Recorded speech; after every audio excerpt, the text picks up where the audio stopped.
All right, back at it again. RIC in the place to be. Ric Serritella here on this September 25th, 2025. Hard to believe we are moving and grooving on our 25th edition of the All Access Football Daily Show. We're here each and every day, 7 days a week, 10 a.m. Eastern. It is your home for real football talk. And I don't know any other show that brings you around the football universe quite like All Access Football. I mean, we are on it, ladies and gentlemen. Today, we're going to talk NFL. We're going to talk NCAA. We're going to talk NFL draft. We're going to talk news and notes from around the football universe. And coming up at 10:40 a.m. Eastern, one of the best NFL draft analysts on the planet, Chad Reuter, will be joining us from NFL.com later on in the show. That's at 10:40 a.m. Eastern. We'll also get you some Thursday night football preview predictions. I'm 28-20 against the spread here in this early NFL season, and I feel strong. I feel confident about my Thursday night football prediction. We'll get to that later on in the show. Of course, we do have one college game on the docket between Army and ECU. We'll give you a name that you need to know for the upcoming 2026 NFL draft in that one. All right, we also have some updates looking ahead at the college football slate. Big weekend between Oregon, Penn State, Georgia, Alabama. We got LSU, Ole Miss. Appointment viewing television for those of you who are fascinated with football, love the game, and more importantly, love the NFL draft. All right, so Saturday, we do the college football pregame show with former NFL, CFL, and XFL scout Russell Landy. Go around the marquee matchups, highlight some key prospects on the NFL draft radar. Of course, Sunday is the NFL Pick'em show. Just announced for today, for tomorrow's show is our guy Big Law. Lawrence Johnson will be checking in from Locked On Virginia. He's going to preview the Florida State Seminoles and Virginia Cavaliers matchup going on tomorrow. And of course, he's down there in the Virginia area covering Virginia Tech. We'll talk about their head coach vacancy. Is Mike Vick, who's down there in Norfolk State, a legitimate candidate. We'll get into that tomorrow with our guy Big Law. And I tell you, it's been an incredible week. Tuesday, we kicked it off with Mike Kelly, the new commissioner of the Continental Football League, kicking off in the summer of 2026. Wednesday, we had Howard Balzer with our breaking news overtime edition of the All Access Football Daily Show as he unveiled. He didn't go through the whole 128 players nominated for the Pro Football Hall of Fame, but he did give us a real up close and inside look at how the voting process is done. And we ran through all the new first-time candidates, and Howard, of course, a Pro Football Hall of Fame voter himself, kind of peeled the layers of the onion back into what the process looks like. And I'm going to reach out to the Pro Football Hall of Fame and see if we can get somebody on to talk more about that process as time moves on. By the way, we're highlighting all of our guest interviews over on the YouTube channel. So if you missed out on any of those, you can check our YouTube channel. Make sure you subscribe while you're there. Hey, smash that like button if you're over here on Facebook or Twitter. And we also isolated the Hall of Fame segment because Howard's segment was so long. I also sent out the newsletter over at allaccessfootball.com with the full list of nominees for the 2026 Pro Football Hall of Fame. All right. Also going up today, let's see. Who did we have going up on the website today? Almost every day we publish a new prospect preview report. I've been grinding since 3 a.m, so it feels like a long time ago when I posted the 2026 Georgia Tech Draft Watch up on the website. We also have Scouting the League, shining the light on campus scouting visits and what it all means if you're into that kind of stuff. And of course, Wednesday we had the world famous All Access Football Report read by 50,000 subscribers from 70 countries around the world and all 32 NFL teams. All right, buckle up, hunker down, a lot to get to. Let's dive in to the NFL news and notes. And we are getting closer now to the start of this Russell Wilson era. And I had a great off-air debate with our residential NFL draft Bible scout, Jarrett Regal, before the show. And the debate continues. Is this a good move? Is this a bad move? The bottom line is it's time to kick the training wheels off of the one Jackson Dart, who the New York Giants identified in the first round, traded back up with that number 25 overall selection. And so I sat there and listened to the Brian Daboll press conference yesterday. I listened to everything Russell Wilson had to say. I listened to everything Jackson Dart had to say. I even listened to the Malik Neighbors press conference. I even listened to the Dexter Lawrence presser where they were gathered around his locker. And Dexter Lawrence, you could tell, not too happy about the decision. Brian Daboll, stated it's his decision and contradicted the Adam Schefter report that came out on Sunday, stating that Giants were in no rush to start Jackson Dart. Dan Dugan putting a frying pan to Brian Daboll at the press conference yesterday and really grilling him hard. But Daboll almost seems like it went out of his way to distinguish that this was his decision, not ownership, not anybody else's. And if Daboll is going to go down, he's going to do it with his guy, who is Jackson Dart. Now, the owner, John Mara, was there at practice to speak with Jackson Dart. Brian Daboll apparently never left his side the entire practice. And I'll tell you, man, you could see Dabes, man. I mean, the Giants communications guy actually had to hand him a towel midway through the press conference because he was sweating bullets up there on the hot seat. And you hear Cam Scatteraboo in the background in the locker room just yelling every 5 minutes. But is this a unified decision? Doesn't sound like it. I think that's what I got out of all of my feedback from listening to all the pressers yesterday. And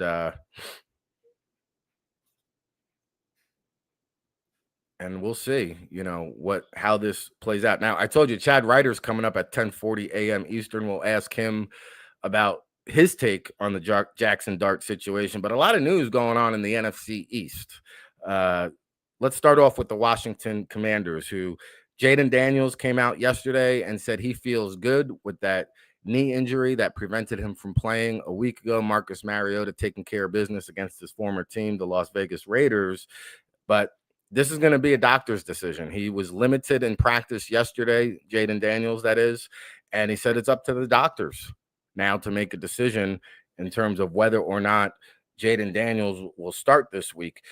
One player who does not appear to be starting or even playing this week will be Scary Terry McLaurin. Obviously, he missed training camp, and sometimes, when you miss training camp, you see these kind of injuries pop up and what they're calling a quad injury, but the way Ian Rappaport described it on NFL Insider Show, it's more of a hip flexor than a quad. However, he's doubtful for this week, and he's going to seek now multiple opinions on that injury. So we'll see how long Terry McLaurin is out. Obviously, they lost Austin Eckler for the season. So Washington trying to get right. Trending in the other direction now is the Philadelphia Eagles, who got hit with quite a few injuries this past week, and most notably Nolan Smith, who has a triceps injury. The Eagles linebacker is now going to be out through the November 2nd bye week. This is a relatively big loss, but remember a couple weeks ago, Howie Roseman did sign Zadarius Smith off the scrap heap. Smith came in with a big sack his first week, and now suddenly Zadarius Smith, who was unemployed 2 weeks ago, could very well find himself in the starting lineup. The Eagles are also going to be without cornerback Jacorian Bennett, who they traded for during the preseason, and wide receiver Darius Cooper, who was a preseason delight, shall we call him that, during training camp, making big plays, and several years of strong training camps for Darius Cooper. So a little bit of a setback for him. Both Jacorian Bennett and Darius Cooper placed on the IR yesterday, so they're going to miss at least 4 games for the Philadelphia Eagles. Staying in the NFC, these contenders, we've talked about it, San Francisco, Arizona yesterday with Howard. Now the Bucks, they've been really bombarded with injuries, and there's a little bit of good news because Chris Godwin did return limited practice. He's now trending towards playing this week, but it's almost impossible for them to get Evans and Godwin on the field at the same time, and you sprinkle in Emeka Egbuka. This could be a terrific trio. However, none of them are ever healthy at the same time. Emeka Ibuka was actually on the injury report last week and winded up playing. I think he has a touchdown in 3 straight games now. But Ibuka's going to have a big role. Godwin's coming back now. Mike Evans is going to be out 2 to 4 weeks. I think that's a calf injury that he suffered this past week. At least 2, maybe more weeks for Mike Evans. They're playing without their starting offensive tackles. They lost to guard Cody Mauch for the season. They lost Kalijah Cansey for the season. But the Buccaneers just keep finding a way to win behind the mystical, magical Baker Mayfield, who also had a bicep injury and was limited in practice yesterday. So we'll keep an eye on that as we move forward with the Tampa Bay Buccaneers. Baker's as tough as it gets. I didn't find this to be an alarming injury, but man, is anybody healthy on the Buccaneers roster at this stage? It's pretty interesting to see. And then one other note for the Bucs. Remember big Desmond Watson? I had the chance to see him down at the Tropical Bowl back in January. And he's a big 400. He's slimmed down now. He was 464. In fact, when I saw him at the Tropical Bowl, he was about 490. At the pro day, he weighed in at 464, and he's now down to 449 pounds, standing in at 6'6", 449. I mean, if he can get his conditioning intact, which is basically what they're asking him to do, is just get in better football shape. They're going to leave him on the practice squad until he can do that. But when you have a guy that can just gobble up 3 bodies by just standing there, there's a role for somebody like that. Clog in the middle, 2-down run stuffer, situational run stuffer, goal line. I mean, we'll see if Desmond Watson can get into football shape and actually see the playing field. And I mentioned the 49ers, it's really unbelievable the way these quarterbacks are going down. Now, Brock Purdy, who's got the shoulder, he's also got the toe injury. Looks like he might play this week. Questionable. But now Mac Jones, the backup, has a PCL injury. How about that? Unbelievable. So Adrian Martinez, who was hanging out in the United Football League not too long ago, former Nebraska and Kansas State signal caller, he's been elevated from the practice squad to the active 53-man roster, and it was a split between the 3 of them amongst first-team reps in practice yesterday for the San Francisco 49ers. So will it be Purdy? Will it be return of the Mac? Will it be, dare I say, Adrian Martinez in the saddle for the San Francisco 49ers? Certainly worth keeping an eye on. All right, a couple of more injury news and notes here from the NFL side of things. Baltimore defensive tackle Madubuike, okay, he didn't play this past week. Obviously, they missed him along with Kyle Van Noy, but it looks like Madubuike now could possibly head to the IR and miss several weeks. He's got a neck injury, and that's a big loss for this Ravens team as they head into a must-win game against the Kansas City Chiefs. Somebody's going to be 1-3. We talked about it on yesterday's show. We'll talk more about it on Sunday's show, but this is a marquee matchup between the Ravens and Chiefs. Madubuike looks like he's going to miss that affair. A couple other notes. Jatavian Sanders, the young upstart tight end from the Carolina Panthers, he's considered day-to-day with an ankle injury. Of course, they came off that 20-0 shutout against the Falcons last week. And then Zay Jones, we had Howard Balzer on yesterday from the Arizona Cardinals Newswire on USA Today. This one came down the wire after Howard departed, so we didn't get to talk to him about it. But Zay Jones, the wide receiver, has a concussion, and he will be out. So he'll join James Conner on the shelf. Conner, who will be out for the season. And we talked about Trey Benson and the facade of how his stats appear, and then really what the actual in-game performance has been like, courtesy of Howard Balzer yesterday. And one last one for you. Speaking of the Ravens-Chiefs matchup, Xavier Worthy now was a full participant for the first time since he departed that game down there in Brazil against the Chargers, and he's wearing a harness, and we'll see if that's something that he has to wear for the game on Sunday. But good news for Kansas City as they start getting some pieces back. Last week, it was the rookie Jalen Royals, who didn't get a lot of run, but I expect him to do so here in the coming weeks. We've seen Tyquan Thornton make an impression there, utilizing his speed. And, of course, Rashee Rice will be back. And, he's going to miss this week and then 2 more games. And then they'll have Rice back to pair with Worthy and Thornton. Hopefully, Travis Kelce can control his roid rage over there on the sidelines and temper down. But Kansas City getting right. Baltimore not so much. We'll see how that shakes out on the Sunday affair. Of course, you're tuned in to the All Access Football Daily Show. Your home for real football talk. We're live each and every day of the week. No days off, 10 a.m. Eastern. We appreciate all the love and support. Please smash that like button, share it, subscribe it, leave a comment.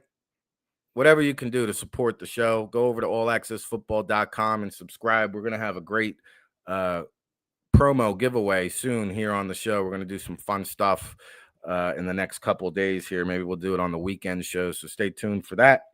All right, coming up in about 22 minutes, we're going to have our guy, Chad Reuter from NFL.com, longtime NFL draft and analysis, who's been doing this just as long, if not longer than I have. So I'm really looking forward to popping up Chad, who's been a regular guest on my previous shows on the state of football, the football playbook, NFL Draft Bible Radio.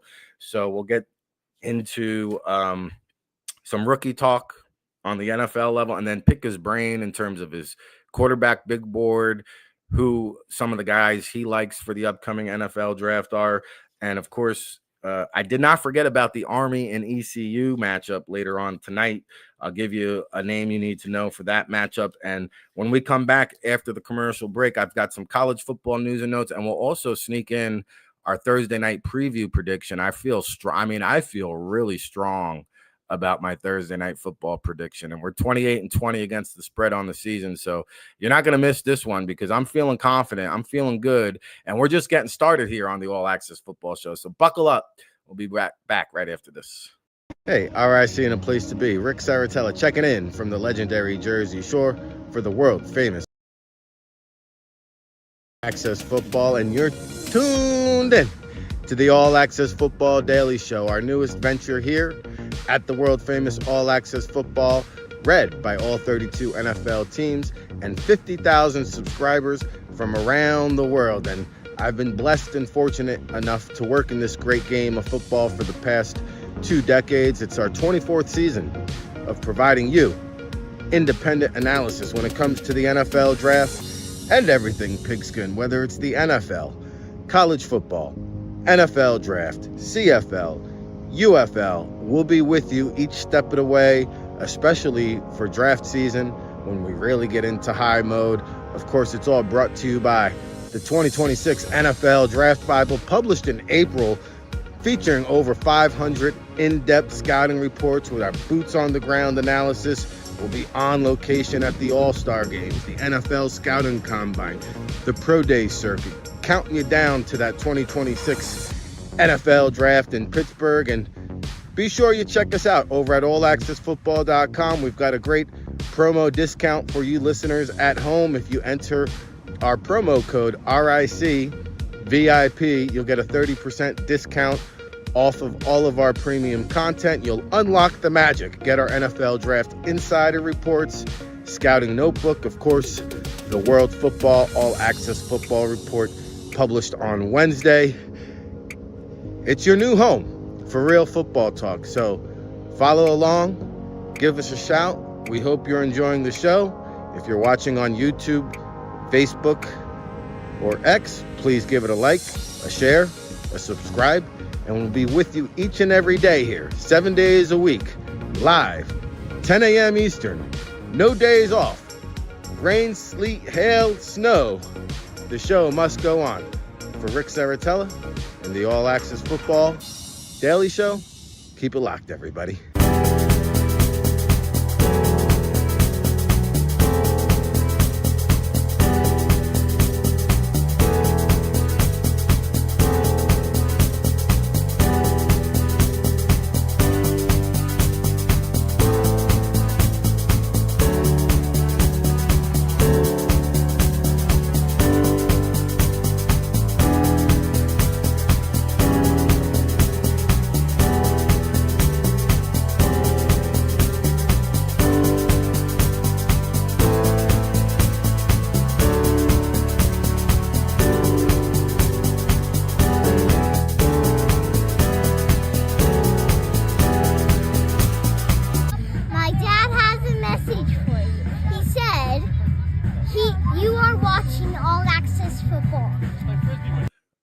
All right, back at it again. RIC in the place to be. Ric Serritella here on this Thursday, September 25th, 2025. We're all the way live on our 25th edition, our fourth week of programming here at the All Access Football Daily Show. And as I alluded to, we've got Chad Reuter from NFL.com coming up in about 18 minutes or so. Yesterday, we had the legendary Howard Balzer, 50 years of covering the NFL. And Tuesday, we had new Continental League Commissioner Mike Kelly. You can go over to YouTube and watch all of those interviews. We've also got some great reels up there in case you aren't able to catch the whole hour of power. You're home for real football talk. Ric Serritella in the saddle. All right. Flipping the page over to the college football side of things. I saw yesterday now the college football playoff committee. They can't put us out a poll during the first month of the season, but they have somehow time to meet, from what I understand, over 4 hours yesterday. The college football playoff committee met, not about polls, not about rankings, but about tweaking the college football playoff format. And I'll tell you what, man, they just can't leave this thing alone. They just keep looking to tinker and tweak it and add to it. And the SEC making a strong push now to get automatic qualifiers. And it's a big mess. I think they should just leave it alone and let it breathe for a little while. Okay. 12 teams feels like a good number. You know, you want to go to 16. I don't know if I'm a big advocate of that, but I do think this current format needs to just breathe a little bit and not be so quick to pull the trigger making changes every single year. I mean, the college football landscape has been shaken upside down between NIL, transfer portal, the playoff format, recruiting. It's a crazy situation in the college football world. But I mentioned looking ahead to the upcoming matchups. We've spent some time on Oregon and Penn State. We've also discussed Georgia and Alabama, and of course we'll do more of that on Saturday's show with our residential scout Russell Landy. But one other note from the Ole Miss LSU game, and we talked about Lane Kiffin's daughter with the hard launch of her dating LSU linebacker Whit Weeks, who is projected to be a potential first-round pick in the upcoming draft. So little family juice to add to the SEC rivalry. But it should be noted, Austin Simmons, who has an ankle injury and has missed the past several games, is going to be out again. And so now Trinidad Chambliss is going to get his third straight start for Ole Miss here against LSU.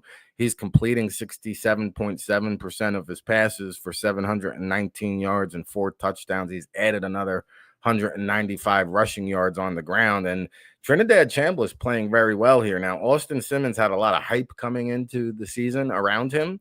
But I'll tell you what, the way Chambliss has been playing, if he does well here against LSU, there's a chance maybe he unseats Simmons for this starting quarterback job for the duration. It's very possible, in fact. So something to keep an eye on here. With this week's matchup, so many good games to get to.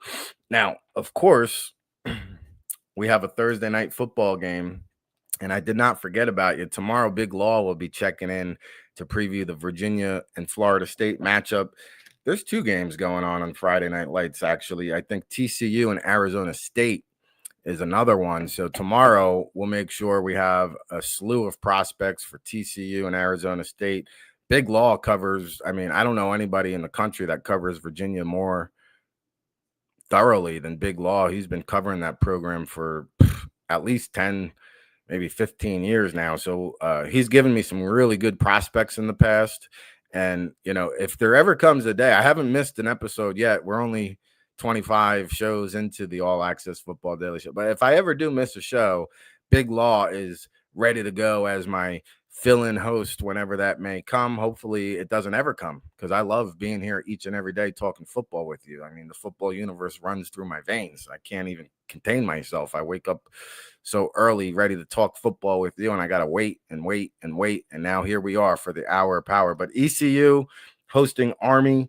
ECU favored in this one at 4.5. The over-unders at 52.5.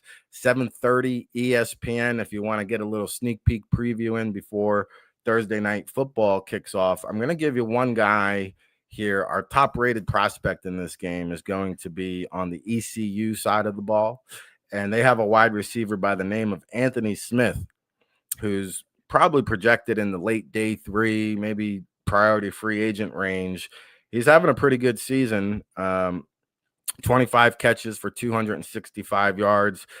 Last year, he had 41 catches for 799 yards and 6 touchdowns. So he's been pretty productive over the last 2 seasons out of Huntington, Maryland. He comes in at 6'1" and 6/8 inches. So he's got pretty good size, 196 pounds, adequate weight. And he's been guesstimated in the 4.4 range. So he's got a little bit of speed element to his game. Now, maybe I'm underplaying the speed because I have here in my notes, he was actually, I mentioned he's from Maryland. He actually set the Maryland state record in the 55 and 300 meter dash. So he's got some speed. He's also got school records in high school for the high jump. And his brother, Evan Powell, also a defensive lineman for those ECU Pirates. So just a name that you need to know for the Army at ECU game, kicking off at 7:30 p.m. on ESPN.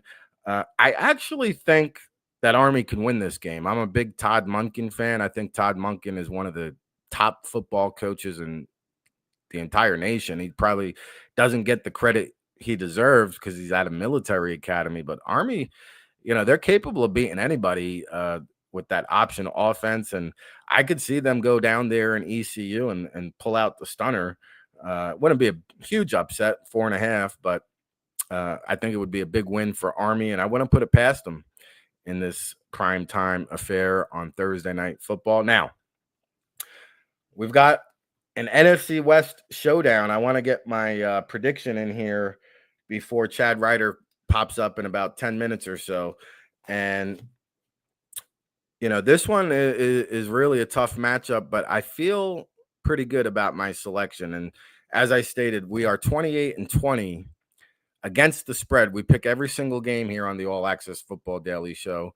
And Sunday, we go around the league with our NFL Pick'em. I give you key insights, research that I studied throughout the week. We also have the latest injury reports and breaking news as it happens on Sunday morning.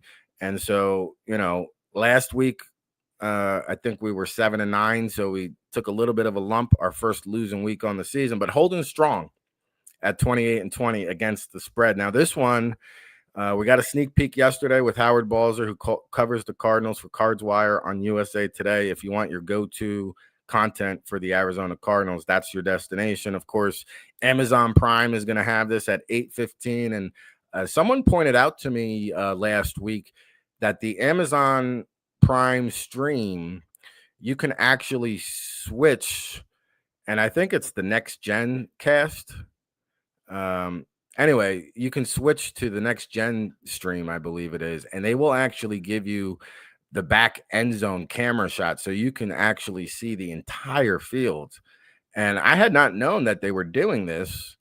And, I've seen it teased in terms of the analytics and how they highlight guys and give you some in-game data. But what's piquing my interest even more is just the ability to see the entire field as the game action is going on. And I'm not sure why NFL broadcasts don't incorporate this as a regular, and maybe they will, but I'm going to tune into the Next Gen streamcast and check it out.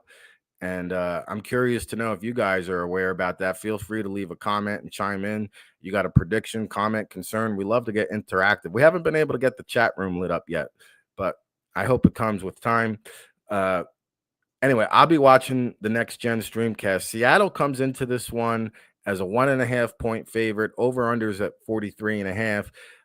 Both teams 2-1. Seattle coming off that big win against New Orleans, 44-13. And on a side note, I saw the Bills are favored by like 16.5 over the Saints. That's the largest point spread line of the NFL season. But Seahawks certainly took care of the Saints rather easily, 44-13 last week. Arizona falling in that close affair to the San Francisco 49ers in that divisional matchup. They lost 16-15. Seattle leads the all-time series 29-22 with one tie. More importantly, the Seahawks have claimed 8 of the last 9 games between these two ball clubs, which, at a certain point, there's a mental element there. Like, hey, can we beat these guys? Seattle has owned the Cardinals in the last 4 or 5 years, surprisingly enough. Now, for Seattle, they're rocking behind Sam Darnold, who's completing 70.3% of his passes, 663 yards, 4 touchdowns, 2 interceptions. Of course, they got Kenneth Walker the third in the backfield there. He's got 3 rushing touchdowns to go along with the 163 rushing yards. And Jackson Smith-Njigba, man, he's really elevated his game. I think he was playing through an illness last week, and he still had a big week. He leads the team with 323 receiving yards and a touchdown. And, of course, Cooper Kupp also involved in the mix. He's got 136 yards receiving. How about Byron Murphy, the defensive lineman, making some noise? He's got 2.5 sacks for that Seattle Seahawks defense.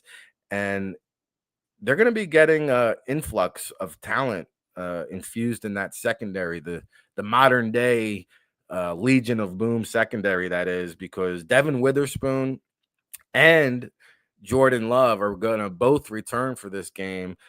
Julian Love, I think, right? The safety there that came over from the Giants, making big plays. I think he had 110 tackles last year. And then Witherspoon, who's not afraid to get after it himself. He's an aggressive corner who also is a willing tackler, but he's a great baiter. Like, he can really bait the quarterback, jump the routes. I'm a big fan of Devin Witherspoon, as a matter of fact. And Josh Jobe, he had a career high 11 tackles last week, coming over from the Eagles, contributing to that secondary in the absence of Witherspoon. And how about Darian Kendrick, the unsung hero, with 5 pass deflections, a pair of interceptions? Now, Seattle will be without offensive tackle Josh Jones in this one. We mentioned Arizona is going to be down Zay Jones, the wide receiver, who's has a concussion, and obviously James Conner, the running back, is now out for the season, which means Trey Benson out of Florida State, who's going to be in action tomorrow night against Virginia. Benson, the big-bodied back, very similar to a James Conner. Can he be more consistent with his carries? We heard Howard yesterday talk about a lot of big runs and then a whole lot of nothing doing. So Arizona, if they want to have a shot, they need to get a consistent ground game going on. Now, Kyler Murray, he's been doing okay, 67.4% completion percentage, 542 passing yards, 4 touchdowns, 1 interception. But we talked about it on yesterday's show. Marvin Harrison has been a major disappointment to this point. And I'm not ready to label him a bust, but again, like, this is not an offense that has many playmakers. I'm not sure they have any playmakers in terms of being able to create explosive plays downfield. Michael Wilson makes the occasional catch. Greg Dortch, I guess, has some speed, but not exactly world beaters that are keeping up defensive coordinators late at night. Now, they do have Trey McBride. He had 5 catches last week for a touchdown, but Harrison has just been unable to separate. He's been suffering from some drops, and it's time now. It's time to put the big boy pants on for Marvin Harrison and start contributing to this ball club. A couple of new acquisitions have been contributing. That's Josh Sweat. I'm talking about 3 tackles for a loss, 2 sacks in his Cardinals season debut. And Calais Campbell, what is he, 39, 40 years old, and he's still going. He's got 2 sacks, and he's been awfully good against the Seahawks. And 20 career games against Seattle, he actually has 17 tackles for loss and 12.5 sacks. So Calais Campbell probably licking his chops here to get a hold of Seattle. Mac Wilson, the linebacker, had a career-high 12 tackles last week, 2 passes defended, and a tackle for loss. He's playing good football. And, of course, Budda Baker, one of the best safeties in the entire National Football League. You know, when these two teams met back in December of last season, December 8th, 2024 to be exact, Seattle won that game handedly, 30-18. Budda Baker had possibly his most impressive game of his career. He came up with 18 tackles in that game. And for being an undersized, quote, safety, man, he can really get after that Buda Baker. All right. Prediction time. Okay. It's very interesting that Seattle is coming in on the road here as favorites. That's telling. That tells me that Vegas believes Seattle is going to win. And I'll tell you what, after talking to Howard Balzer yesterday, learning about the offensive struggles, hearing about Marvin Harrison's dropsies, being down James Conner, losing another body in the wide receiver room in Zay Jones while Seattle is getting right and adding Devin Witherspoon and Love to the secondary tonight. I just think Seattle is going to be too much for Arizona to handle. And I like Seattle to win this game and win it easily. So I'm going to lay the 1.5. Give me the Seahawks on the road to go into Arizona. I'm going to say 27-17. They get the job done. I know Howard has been a big advocate of one-score games. Maybe we'll go 27-20 to make it one-score game, and that'll get you the over. But I'm definitely in on the Seahawks to cover here on Thursday Night Football. Once again, 8:15 on Amazon Prime. All right. Our next guest will be on after a quick commercial break. We got Chad Reuter coming up, one of the best NFL draft analysts on the planet. He's been doing it for a long time, and we're so happy to have him. So buckle up, hunker down, and we'll be back right after this. Hey, RIC in a place to be. Ric Serritella checking in from the legendary Jersey Shore for the world-famous All Access Football, and you're tuned in to the All Access Football Daily Show, our newest venture here at the world-famous All Access Football, read by all 32 NFL teams and 50,000 subscribers from around the world. And I've been blessed and fortunate enough to work in this great game of football for the past 2 decades. It's our 24th season of providing you independent analysis when it comes to the NFL draft and everything pigskin, whether it's the NFL, college football, NFL draft, CFL, UFL. We'll be with you each step of the way, especially for draft season when we really get into high mode. Of course, it's all brought to you by the 2026 NFL Draft Bible, published in April, featuring over 500 in-depth scouting reports with our boots-on-the-ground analysis. We'll be on location at the All-Star Games, the NFL Scouting Combine, the Pro Day Circuit, counting you down to that 2026 NFL Draft in Pittsburgh. And be sure you check us out over at allaccessfootball.com. We've got a great promo discount for you listeners at home. If you enter our promo code RICVIP, you'll get a 30% discount off of all of our premium content. You'll unlock the magic. Get our NFL Draft Insider Reports, Scouting Notebook, of course, the World Football All Access Football Report published on Wednesday. It's your new home for real football talk. So follow along, give us a shout. We hope you're enjoying the show. If you're watching on YouTube, Facebook, or X, please give it a like, a share, a subscribe, and we'll be with you each and every day here, 7 days a week, live, 10 a.m. Eastern, no days off, rain, sleet, hail, snow. The show must go on. For Ric Serritella and the All Access Football Daily Show, keep it locked, everybody.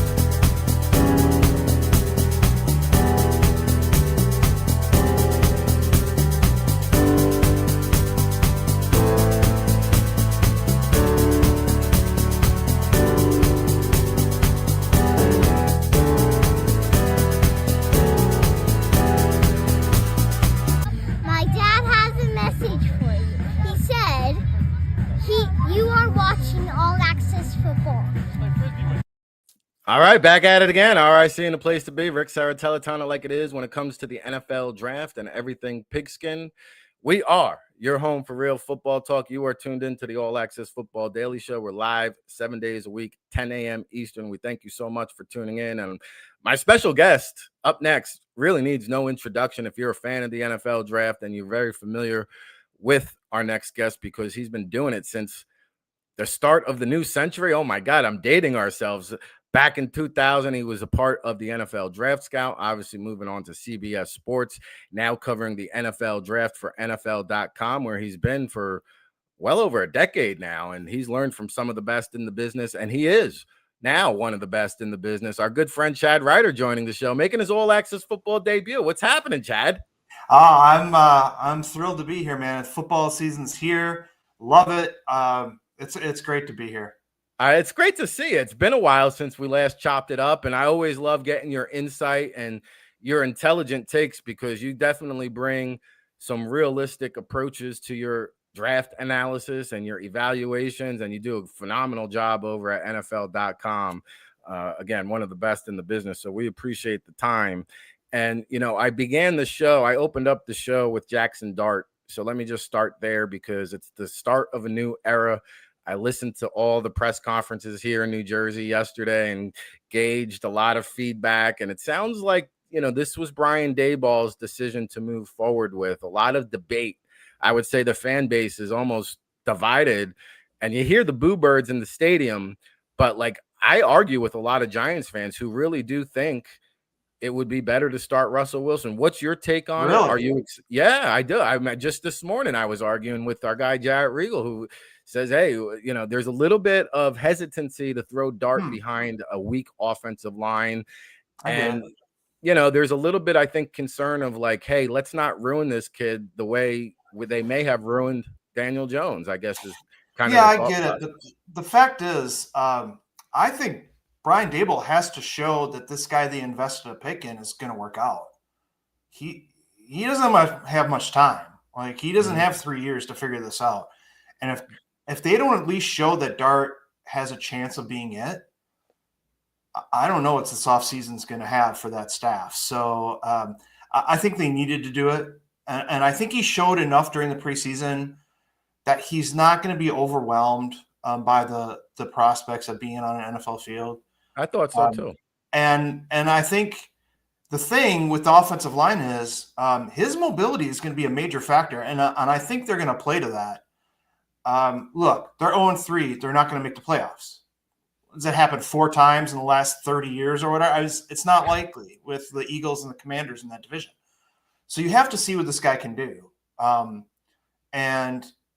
Obviously, if he's getting too beat up, whatever, you can put Wilson back in the game. Wilson's a professional. He is going to prepare as if he is the starter every week. So I think you got to see what this kid's got. And I think he has enough. I've seen enough that he's going to go in there and make plays. He's going to run. He's going to test defenses with his feet as well as his arm. The guys have to catch the ball, obviously. It was a problem in at least one of the preseason games I saw.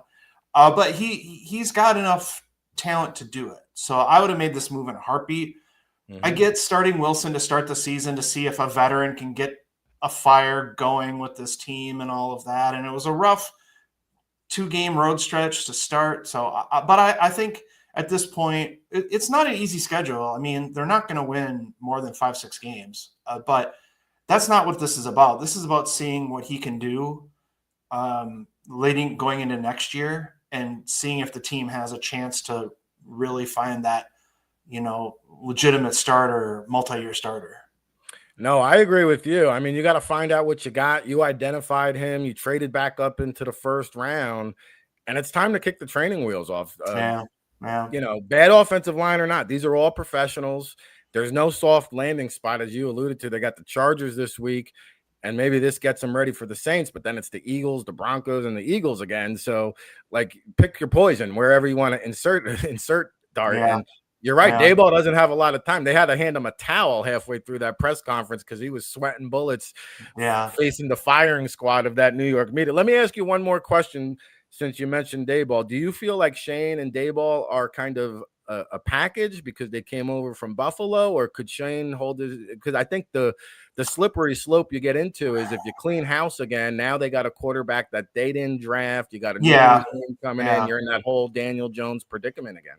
Yeah, I mean, it really comes down to how Shane gets along with the ownership and what that relationship is. Are they a package deal, even though they happen to come over from Buffalo together? That's typically, I would say he's probably got a chance to make a change and stay in with his job, probably for some sort of stability, as you mentioned. And John Mara. Yeah, and then you'll be tied to whoever that next coach is, whatever that next decision is. So that would be my guess. Yeah, Mara's been a little bit too patient at times, and he actually made a personal appearance at practice yesterday to speak to Jackson Dart in person himself. All right, let's just get your thoughts on any other rookies who have caught your attention early on in the NFL season. We'll switch over to draft talk.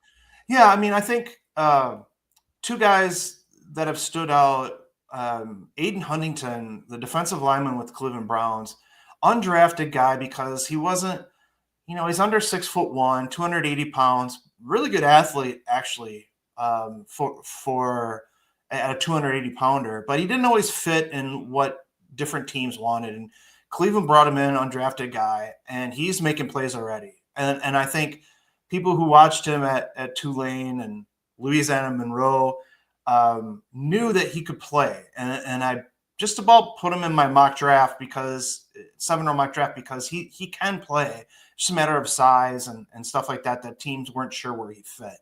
But he's making plays on a Browns defense that's really good. I mean, playing with Myles Garrett always helps, but he's been really good early in the season, and it's great to see from an undrafted guy. And then Ja'Cory Krosky-Merritt, saw him at the Shrine game, looked great, coming off the injury where he missed almost all of last year. Now he's getting his chance with the Commanders, and he's talented. There's no question about that.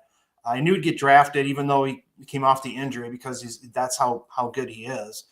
Smart runner, strong runner, and so it's great to see him getting his opportunity early. Unfortunately, with the Austin Eckler injury, but I think he showed pretty quickly that he's going to be more of a threat on an every down basis than Chris Rodriguez and guys like that they already had on the roster. Yeah, I was a little bit surprised how late he went. I don't remember offhand. I think it was day 3. Yeah, it was a 7th round. Yeah, 7th round. I think 246th overall. Yeah, and it's like you were down at the Shrine Bowl. I was there. I love the kid. I mean, you could see it, right? Yeah. I mean, everybody saw it.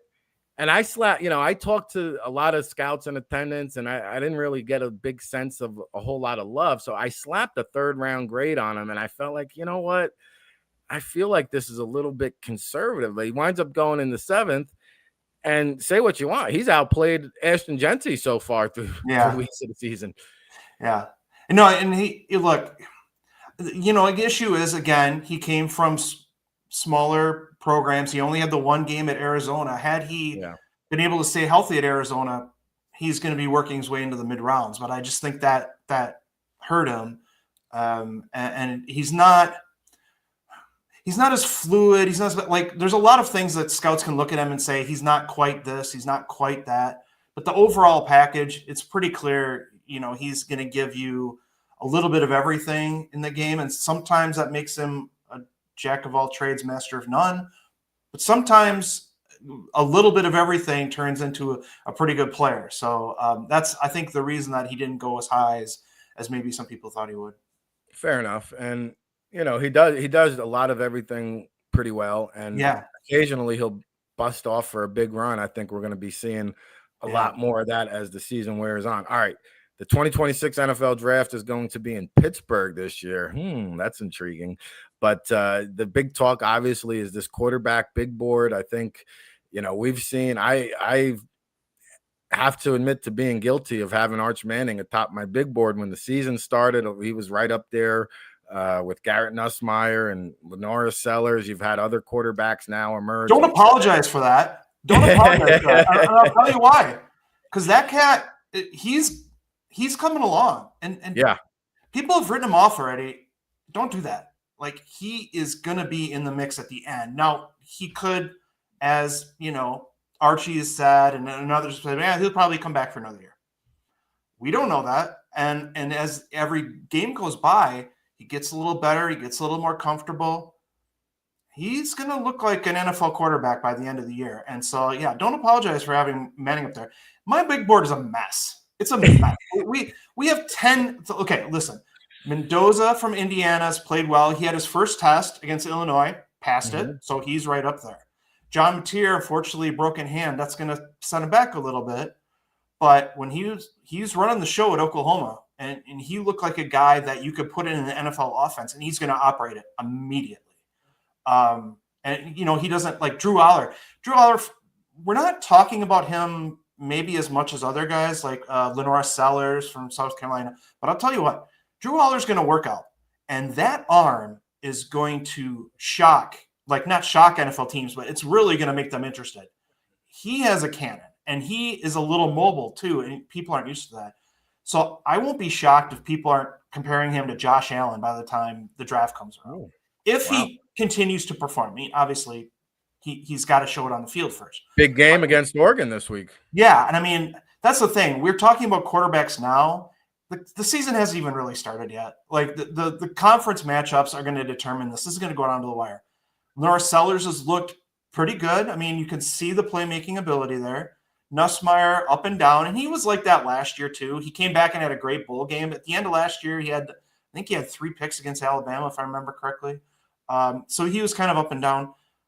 Ty Simpson from Alabama. We're not even talking about this cat. And he's one of the most efficient throwers in college football. We're going to be throwing him in this conversation. Carson Beck has been okay. He's been okay. He's looked good. He's going to be part of this conversation. Jordan Mailata from USC is a name that very few people are talking about still. We have all of these guys. Dante Moore from Oregon. There's like 10 guys that are in the conversation right now. And they're going to fall off here and there as the season goes on. But it's very interesting. A couple of these guys will just go back to school to try to be the number 1 guy next year. Sure. We don't know who those guys are. Maybe it's Manning. Ty Simpson probably returns. Some of these guys we don't know. But, boy, it's going to be a lot of fun watching these guys over the next couple months. No, it's funny you mentioned Ty Simpson because I was watching that Kirby Smart's presser this week. And he was like, man, just what you said. No one's talking about Ty Simpson, but he's been playing the best quarterback of anybody in college football over the last 2 weeks, and former 5-star recruit. And, you mentioned Arch. Like, I listened to the Steve Sarkisian press conference as well, which has become popcorn entertainment. And he did mention the high-level throws. Now, it was against Sam Houston State, but maybe that was the get-right game that Arch needed just to get his confidence back. And I want to play a little game of what if, and it could be a lot of ifs involved, but like, what if Arch does trend in the direction we think he will? And what if the New Orleans Saints do have the number 1 overall pick? Like, even Arch would have to be on board maybe with even Archie would have to be on board with that. No? Yeah, maybe. We really don't know. Right. And the fact, it will be interesting to see if he goes the Eli route and try to pick where he ends up going, in this draft. If he decides to come out, well, this year or next year, it doesn't matter. He can play that card. But the thing is, if he plays Sam Houston State first, and then moves on to Ohio State, and they don't have these warm-up games that some of these guys do. Fernando Mendoza had 3 warm-up games before they even played Illinois, right? it's like, so you have to give these guys a break.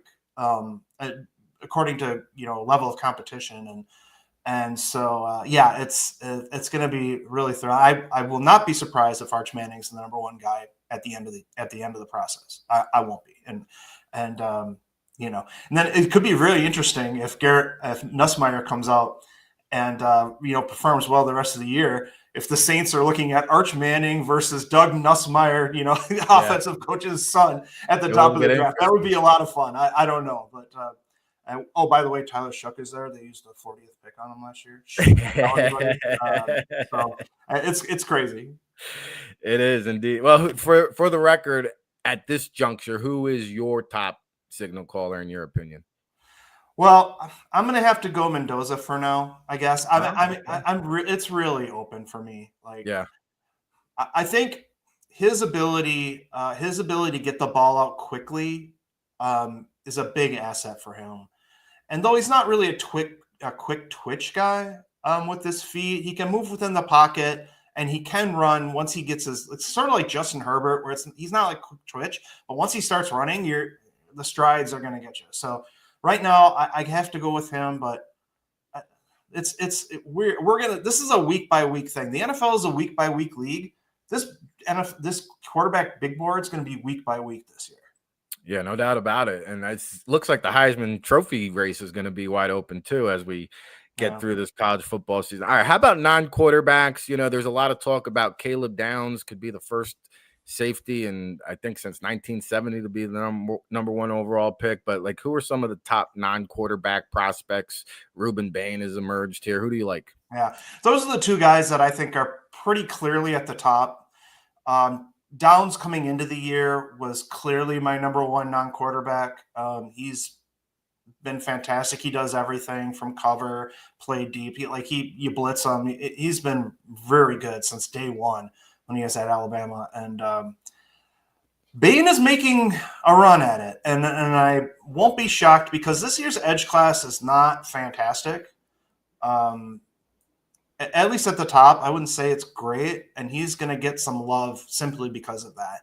The guy's 270-ish pounds playing stand-up, and I think a 4-3 team, will look back at some of his film where he was really strong against the run when he's playing more of a base end. So I think he could end up being the top non-quarterback taken. And honestly, this is a draft where Jordan Tyson from Arizona State can make some great catches at receiver. And so he's kind of in that conversation. But I don't think the draft is super strong in elite guys. And I think you're going to see a lot of quarterbacks and a lot of offensive linemen go in this first round this year because of that. So Downs and Bain right now are pretty far ahead of anybody else, I think.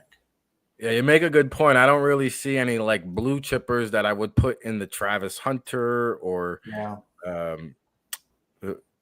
the names are slipping. Last year we had a couple blue. Abdul Carter was a blue chip. Like I don't see anybody in that category. Not a lot. As of right now, we shall say. How about a guy? Okay, those two guys, our listening audience are probably pretty familiar with. How about a guy that could sneak into the first round that people aren't talking too much about right now? Well, I don't look at every mock draft out there, but I'll tell you, anybody who doesn't have Jeremy Bernard in their first round right now, I don't know what to tell you. Because, and I haven't seen the things I've seen, I haven't seen him in there much. Yeah. And I think he is probably my number 2 receiver right now. Catches everything. He's extremely electric with the ball in his hands. I mean, if Ty Simpson looks good, Jeremy Bernard's going to help him look good too. And I think he's that guy that's going to be the Emeka Egbuka where people really didn't give him enough credit. Pushing him up in their mock drafts into the top 20. I think he's the guy that's going to be that top 20 overall receiver by the time we get done with everything, because he's just fantastic downfield and on short routes. He can do a little bit of everything. Jet sweeps. I mean, you give him the ball as many times as you get. So I think that's a guy that should be in everybody's first round, but I don't think is right now. Yeah, no, I'm on board with that. Get the ball in his hands and let him do work. And yeah, I saw him on end arounds, bubble screens, like doing damage after the catch. Jeremy Bernard over there at Alabama. All right, we're wrapping up here, Chad. Before we let you go, you got one more guy you could throw out there to our listening audience? Yeah, as I mentioned, I think it's going to be a pretty heavy first round in offensive lineman this year. And Trey Zune from Texas A&M is a name I haven't seen a lot of people talking about as a legit first round pick, but he's just solid. He's got better athleticism maybe than people think. I think he's a very good run blocker. He's excellent pass protection. I really think he's got a chance to go round 1. And again, it's not a guy we're talking about. So anytime you get a chance to watch A&M, watch Kuhn, or watch Zune and think, he's one of these guys that's just probably going to start at left tackle in the league for 10, 12 years, and you don't have to worry about him. Love it. Always great stuff with Chad Reuter here from NFL.com. we'll be on the lookout for all your draft coverage. It's not too far away. The January calendar heats up, and we're almost getting there, Chad. So I'll have some stuff coming out in October that you'll start nice. seeing. The team needs articles will start in October. Some Senior Bowl write-ups, guys, the top prospects from the Senior Bowl 300 list. So it's coming. By the way, since you mentioned it, any thoughts about the new leadership change down there in Mobile? Are you familiar with the new director at all, or what's your take on? No, not really. But I'm. It's a great game, and I think the All-Star circuit is great. Obviously at NFL Network we carry multiple games, and so it's great to see these guys get their opportunity. So I think they'll be great in Mobile. It's always great in Mobile. It's always great at the Shrine Game. It's great experiences for everybody. So yeah, no worries for me. Yeah, no, looking forward to getting down there, and hopefully looking forward to seeing you in person here sometime soon, Chad. Again, thank you so much for taking the time to join us and making the All Access Football debut. You've been on the show as a guest in previous years, and we certainly look forward, and probably will hit you up come draft season. So thanks so much. Sounds great, Rick. Thank you for the kind words on the introduction, and thanks for having me on. I appreciate it. Absolutely. One of the best in the business. Chad Reuter, there he is, and there he goes. And here we are, the All Access Football Daily Show, another hour of power in the books. I just can't believe it. Time flies when you're talking football, especially when you're talking intelligent football with one of the best NFL draft analysts on the planet. Go over to NFL.com. Chad's been doing that since 2011, previously with CBS Sports. Of course, NFL Draft Scout, where I got a chance to work with him for a brief time with Frank Cooney down there in my early humble beginnings. And we're so happy to have just a great network of guests to bring to you each and every day. And as I alluded to earlier in the show, tomorrow we'll have our guy Big Lawrence Johnson from Lock On Virginia. We're going to preview that Virginia-Florida State game. We're also going to get into the TCU Arizona State game, who Chad just alluded to. Jordan Tyson, big-time playmaker, probably a top 5 overall pick for the upcoming 2026 NFL draft. We'll also come back and see how we did with our Thursday night football prediction. For those of you who just tuned in, I'm going to take Seattle minus the 1.5. I think they take care of business 27-20 tonight on Amazon Prime. That's going to be at 8:15 p.m. So, man, I hate leaving. Maybe we'll have to expand the show to 2 hours. But thanks so much for tuning in. And again, if you missed any of the show, it's always going to be archived on Facebook, YouTube, and Twitter. We're now isolating all of the interviews. So if you want to watch Chad's interview in its entirety later, we'll have that over on the YouTube channel. Please smash that like button, share it, subscribe it, and hey, support the show however you can. We appreciate all the listeners out there welcoming us into your viewing platform wherever you're watching at home. And it's a rainy day here at the Jersey Shore, so we're just going to get back to the film room, keep on grinding, and keep on booking great guests for you to tune into each and every day here on the All Access Football Daily Show. We're live 7 days a week, 10 a.m. Eastern. It's your home for real football talk. For Chad Reuter, I'm Ric Serritella. We'll do it again tomorrow, everybody. Hey, RIC and a place to be. Ric Serritella checking in from the legendary Jersey Shore for the world-famous All Access Football, and you're tuned in to the All Access Football Daily Show, our newest venture here at the world-famous All Access Football, read by all 32 NFL teams and 50,000 subscribers from around the world. And I've been blessed and fortunate enough to work in this great game of football for the past 2 decades. It's our 24th season of providing you independent analysis when it comes to the NFL draft and everything pigskin, whether it's the NFL, college football, NFL draft, CFL, UFL. We'll be with you each step of the way, especially for draft season when we really get into high mode. Of course, it's all brought to you by the 2026 NFL Draft Bible, published in April, featuring over 500 in-depth scouting reports with our boots-on-the-ground analysis. We'll be on location at the All-Star Games, the NFL Scouting Combine, the Pro Day circuit, counting you down to that 2026 NFL Draft in Pittsburgh. And be sure you check us out over at allaccessfootball.com. We've got a great promo discount for you listeners at home. If you enter our promo code RICVIP, you'll get a 30% discount off of all of our premium content. You'll unlock the magic, get our NFL Draft insider reports, Scouting Notebook, of course, the World Football All Access Football Report published on Wednesday. It's your new home for real football talk. So follow along, give us a shout. We hope you're enjoying the show. If you're watching on YouTube, Facebook, or X, please give it a like, a share, a subscribe, and we'll be with you each and every day here, 7 days a week, live, 10 a.m. Eastern, no days off. Rain, sleet, hail, snow, the show must go on. For Ric Serritella and the All Access Football Daily Show, keep it locked, everybody.